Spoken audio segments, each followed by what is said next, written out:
En este vídeo vamos a ver por qué Huggy Wuggy es bueno, aunque te parezca imposible, por qué el grito que oyes no es de Huggy Wuggy,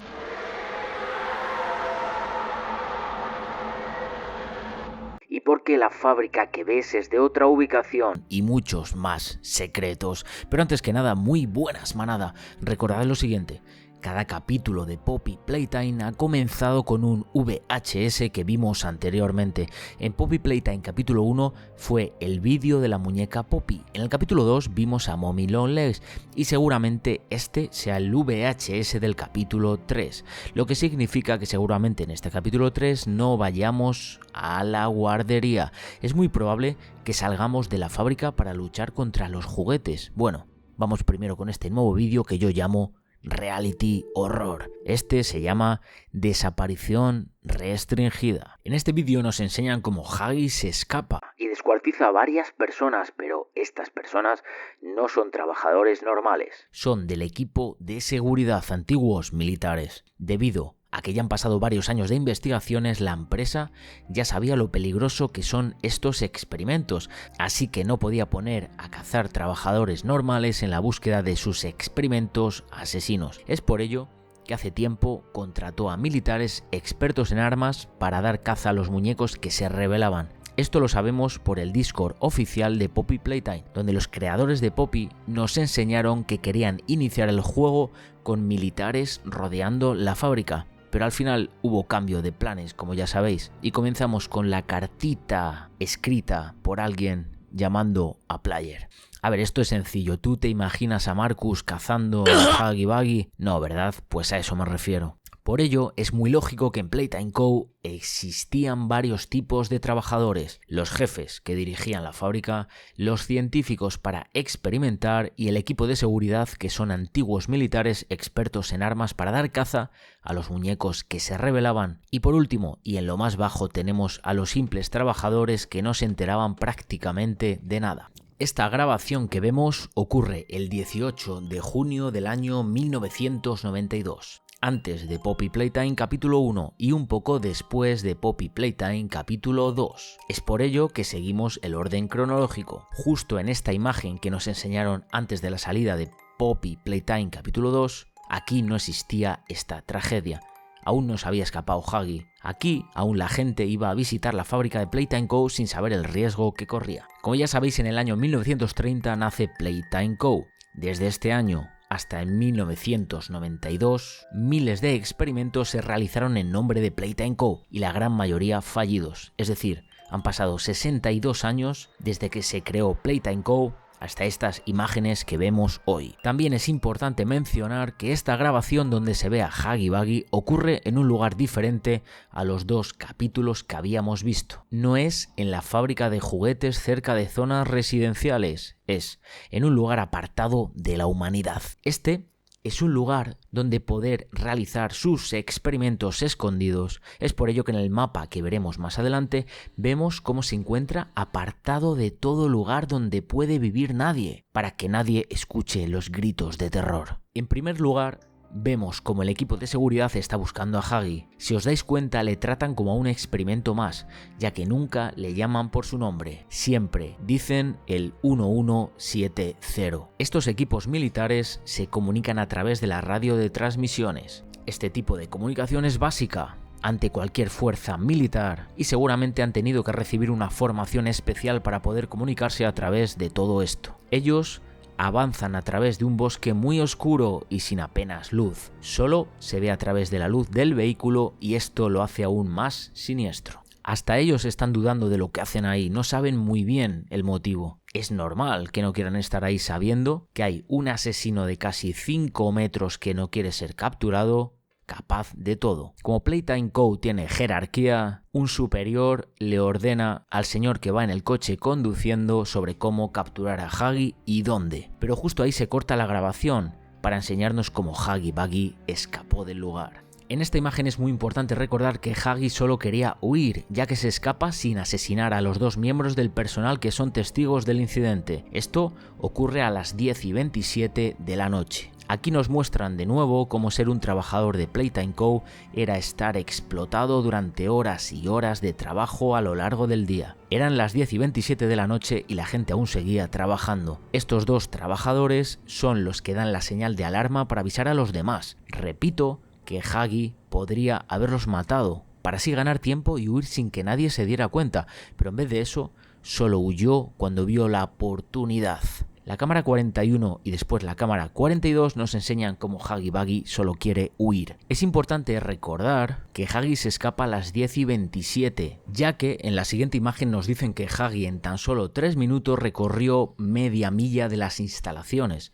Es decir, recorrió unos 800 metros en tan solo 3 minutos. Esto es debido a que Hagi Bagi cuando corre lo hace a 4 patas como los felinos, por lo tanto le da una velocidad bestial. En la grabación de este vídeo con un tono de miedo e intriga, dicen que lo están viendo bastante cerca. Hagi, como un animal acorralado, vuelve a atacar el vehículo, lo embiste. Es tan potente que solo con su cuerpo puede romper la luna del coche. Aquí, él no quiere matar, intenta huir, pero el equipo de seguridad ya está listo para atacar a Hagi. Efectúan varios disparos. Aunque más adelante nos dicen que son dardos tranquilizantes, a ver... Yo entiendo bastante de armas, me gustan, y así no suena un disparo de un dardo tranquilizante, por lo que le han atacado con balas. Y si tenéis dudas, mirad. Así suena un dardo tranquilizante, pero es que incluso en los videojuegos, mirad cómo suena un dardo.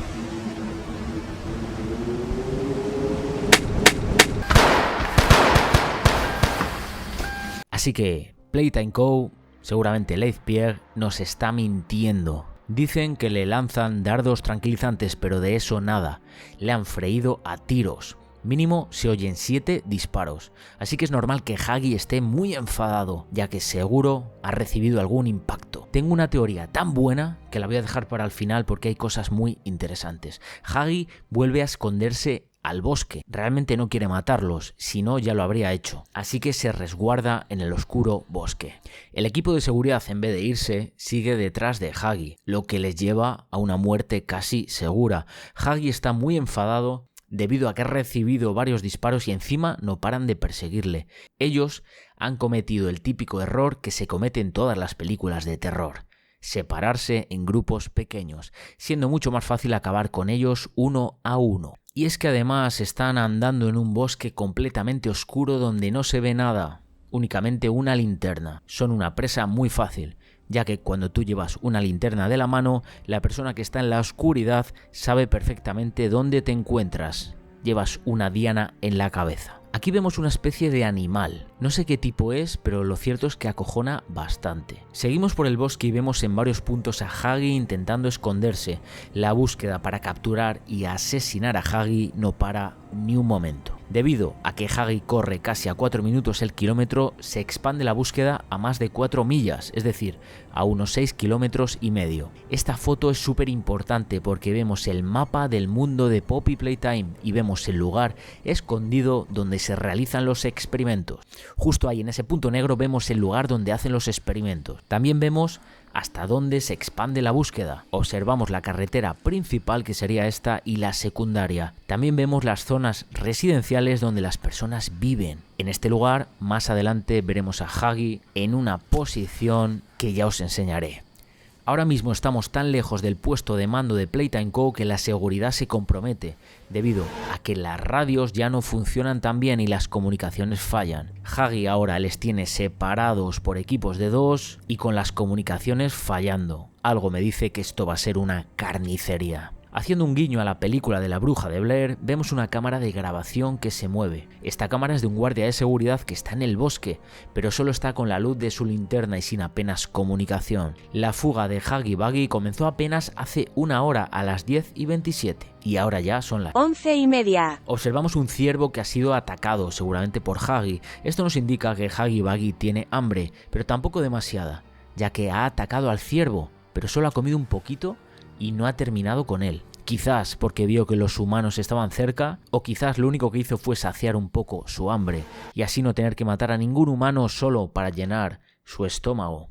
Esto también nos indica que anteriormente, si Hagi hubiera querido, habría matado a los humanos para comérselos, pero prefirió zamparse parte de un ciervo. Justo aquí vemos a Hagi detrás de los árboles. De nuevo está acorralado por la insistencia del equipo de seguridad para capturarle. Los humanos siguen cometiendo errores. Ahora actúan de uno en uno. Ahora sí, Hagi, pensando en todo el daño que le han hecho con los experimentos en su propio cuerpo sin pensar nunca en su humanidad, y cansado de que le persigan, se dispone a destrozar a todo ser viviente del equipo de seguridad que se acerque a él. Comienza la masacre de Hagi. Pero Hagi no se los come, solo los asesina. Les deja sin vida, tirados en el suelo y colgados en los árboles. 11 víctimas totales de entre 40 y 50 años, 8 hombres y 3 mujeres, 5 muertos y 6 desaparecidos. Como curiosidad decir que estas imágenes han tenido que ser recensuradas porque YouTube no permitía mostrarlas. Lo cierto es que yo las vi y eran bastante bestias. Es normal que YouTube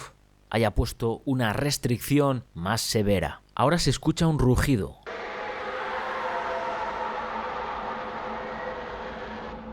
Rugido que parece de algo muy salvaje, mucho más salvaje que Hagi Bagi. En todos los capítulos de Poppy Playtime nunca hemos visto ese rugido, nunca lo hemos oído. Acordaos del jump scare de Hagi, nunca se oyó así.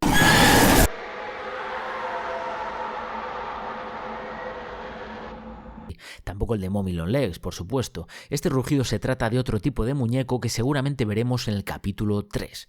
Los creadores de Poppy siempre juegan al engaño. Cuando la comunidad teoriza sobre algo, ellos lo cambian por completo. Os explico. En el capítulo 1 se teorizó que Bron aparecería y nunca lo hizo. En el capítulo 2 pensamos que Kissy Missy sería la enemiga, debido a todas las pistas que nos dieron, y nunca fue la enemiga, sino que encima nos ayudó. Por eso se teoriza que en el capítulo 3 iremos a la guardería con Papi Long Legs y Baby Long Legs, por lo que vimos al final del capítulo 2, pero ya os adelanto que no, que eso no va a ser así. Es muy probable que en el capítulo 3 tenga alguna parte en un lugar más oscuro como el bosque, ya que los creadores teorizaron que Poppy capítulo 3 iba a ser mucho más oscuro y esta cinta VHS lo deja muy claro, siendo más bestia que nunca. Tan bestia que YouTube lo ha censurado. Seguimos con la grabación y nos dicen que se tarda más de 4 horas en relocalizar y sedar a Hagi. Pero ya sabemos que Hagi está herido por los disparos que recibió y está sediento de sangre por toda la persecución. Aquí vemos el momento antes de ser capturado. Hagi está cansado, lo vemos en sus ojos. Como ya vimos en el capítulo 1 de Hagi, cuando está sediento de sangre, sus pupilas son grandes y negras. Aquí las tiene pequeñitas y brillantes. Los felinos y cazadores en la oscuridad tienen que abrir sus pupilas para cazar mejor, y en este caso Hagi no las tiene dilatadas y tampoco está en posición de ataque, está tranquilo. No muestra ningún signo de querer atacar. Y ahora os voy a explicar mi teoría de por qué Hagi es bueno. ¿Recordáis todas las veces que los científicos en las cintas decían que el experimento 1170, es decir, Hagi, era obediente y sumiso y ayudaba? Hagi remains the optimal outcome due to his sufficient intelligence paired with maximum obedience. End of log. Bueno, ¿y qué cambió? ¿Qué cambió en Hagi para que se convirtiera en una bestia asesina? Bueno, pues ahora te pregunto. Imagina que alguien te captura, te engaña y encima experimenta contigo, te realiza todo tipo de experimentos con unos dolores inimaginables. Estás encerrado, no puedes escapar y todos y cada uno de los días siguen y siguen experimentando contigo. Echas de menos a tus amigos y familiares y no puedes comunicarte con ellos. Día tras día no cesan los experimentos hasta que un día te escapas. Solo quieres huir y aún así te siguen persiguiendo. Te disparan y te vuelven a capturar. Contéstame, ¿sigues pensando que Hagi es el bueno o es el malo de este juego? Suscríbete y déjamelo escrito en los comentarios. Y ahora viene lo más raro de toda esta cinta. Debería ser Elliot Ludwig, creador de todo, el que escribiera una carta explicando qué ha ocurrido, el que diera explicaciones, pero no. Es Leith Pierre. Este hecho tan importante como es la fuga de Hagi Bagi debería ser tema de Elliot, pero no lo es. Parece ser que Leith Pierre está actuando por su cuenta, está subiendo escalones en la jerarquía de Playtime Co. y para mí es el peor de todo esto. Por eso tengo una teoría bestial sobre Leith Pierre que te contaré en el siguiente vídeo. Suscríbete.